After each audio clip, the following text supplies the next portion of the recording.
Salut Franck, est-ce que tu peux nous parler du puriste qui se trouve derrière toi là? Salut, ben avec grand plaisir en fait. Le puriste, c'est un ski all mountain avec 82 mm sous le pied ou 85 selon la taille, 171 et 181. Il est agrémenté d'une nouvelle technologie qu'on vient de développer en fait, c'est la technologie RX, qu'on a surnommée RX. C'est un nouveau principe de cambre et je peux plutôt vous le montrer que l'expliquer parce que sinon c'est assez incompréhensible. Donc je vous montre un ski traditionnel, on n'aurait pas vu la marque bien sûr. Ça c'est le cambre d'un ski traditionnel, donc le cambre, vous pouvez le voir, la spatule et le talon sont en contact et le reste du ski est donc cambré. Et nous avons développé une nouvelle technologie, je vous ai expliqué l'utilité juste après. Voilà, c'est un travail sur le cambre qui donne ça, c'est-à-dire un cambre traditionnel sous le pied, comme vous avez pu voir sur la longueur du ski là. Et ensuite, là tu peux bien regarder l'ensemble du ski, ce qu'on appelle techniquement un rocker, spatule et un talon. Qu'est-ce que le rocker? C'est une inversion de cambre. Donc vous pouvez avoir l'impression, il y a 10 ans, on disait que c'était un ski voilé. Maintenant, c'est une nouvelle technologie qui a été développée sur les gros skis et tous les skis larges pour la poudreuse. Et on a trouvé un intérêt certain, par rapport à la polyvalence que ça pouvait amener, à le développer sur un ski plus grand public, entre guillemets, plus étroit. Donc, on voit ce rocker en spatule et ce rocker en talon. Alors, tu vas me dire, quel est l'intérêt de développer ce genre de technologie? C'est un intérêt tout à fait simple, c'est qu'il permet de donner au ski un nouveau type de polyvalence. C'est-à-dire qu'on réduit le contact ski-neige, donc on augmente la pression au centimètre carré, ce qui donne plus d'accroche sur le dur. En réduisant ce contact ski-neige, on augmente la facilité en pivotement. Tout ça, c'est de la logique physique. Et ensuite, en ayant ce rocker, donc cette inversion de cambre, ça vous permet d'avoir plus de portance sur toutes les neiges trafolées, poudreuses, dès que vous évadez un petit peu des pistes, puisque c'est quand même l'essence de la marque ZAG de faire des skis destinés avant tout pour le hors-piste.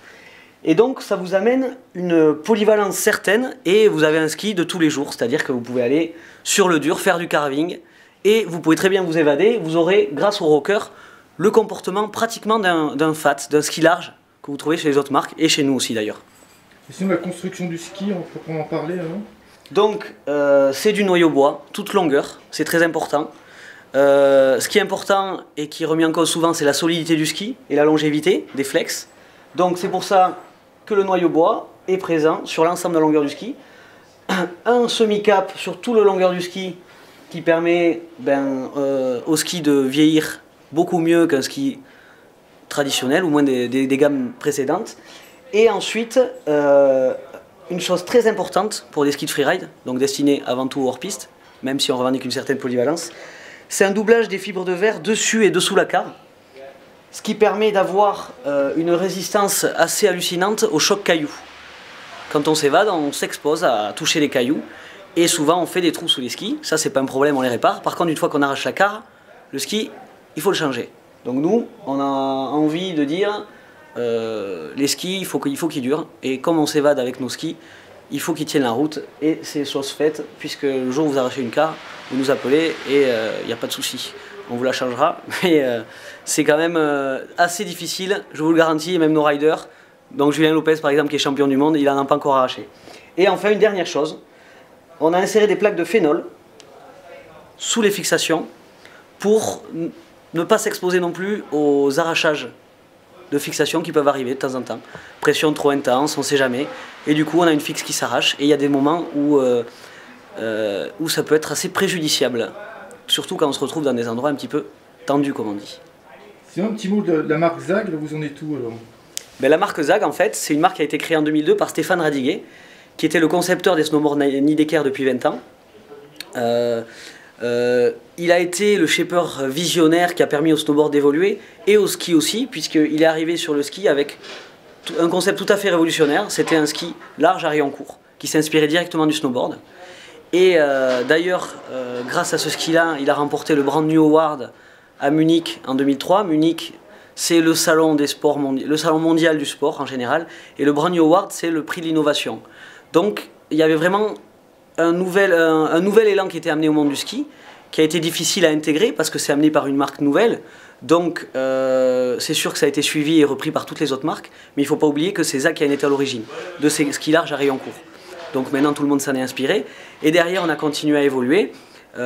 Personnellement, je suis à la tête depuis 3 ans de ZAG, donc, après avoir été pro rider, c'est le terme qu'on utilise. Je faisais beaucoup de freeride et j'ai eu l'opportunité de reprendre la marque. Et depuis 3 ans, on s'évertue à continuer à cultiver cet esprit d'innovation, cet esprit d'avant-gardisme. Et Stéphane Radiguet est toujours là pour nous permettre d'avancer, pour développer de nouvelles choses. Et donc ce travail de cambre en est la résultante. Et on continue à se développer, à investir des nouveaux pays. Et grâce au produit avant tout, parce que c'est pas un concept marketing, c'est un produit qui a permis à la marque d'exister. Et c'est ce produit-là qui lui permet de se développer. Ben, on commence à investir beaucoup de nouveaux pays et à séduire pas mal de monde. Et donc on aspire à plus de volume et d'importance dans les mois et les années à venir. Allez, c'est parti, il n'y a plus qu'à y aller.